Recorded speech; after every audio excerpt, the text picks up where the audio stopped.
अस्सलाम वालेकुम फ्रेंड्स। दोस्तों ये देखो मेरे पास स्काई वीपीएन कनेक्ट है और इसकी जो वीडियो है डिटेल के साथ मेरे दूसरे चैनल जो मैंने न्यू बनाया उस पर मैंने अपलोड कर दिया। आप भी उस चैनल को सब्सक्राइब कर लें और बेल के आइकन दबाना मत भूलें, क्योंकि जो नई वीडियोस हैं डिटेल्स के साथ वो आप उस चैनल पर आपको मिला करेंगी।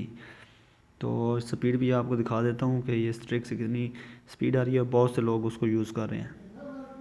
तो ये देखें आपके सामने स्पीड, अभी ये शाम का वक्त है इसलिए इस पर स्पीड कम आ रही है। बाज़ का ये स्पीड 6-7 MB तक चली जाती है। मैं आपको यूट्यूब भी प्ले करके दिखाता हूँ। ये देखिए जी, मैं अपना ही चैनल अभी खोलता हूँ यहाँ से, योर चैनल। तो चैनल का लिंक मैंने वीडियो के नीचे डिस्क्रिप्शन में दे दिया है। ये वाला है मेरा चैनल, शोएब अहमद ऑफिशियल। तो ये देखिए ये सारी वीडियोस अभी वर्किंग में हैं। ये वाली ये 1-2 दिन पहले की है।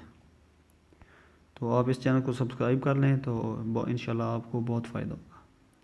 स्काई वीपीएन की यूज़र आईडी भी मैंने दी है, स्काई वीपीएन के जीमेल अकाउंट भी मैंने यहाँ पे दिए हुए हैं। तो आप देख लें, विज़िट करें चैनल को, इंशाल्लाह आपको पसंद आएगा। अल्लाह हाफ़िज़। पाकिस्तान जिंदाबाद।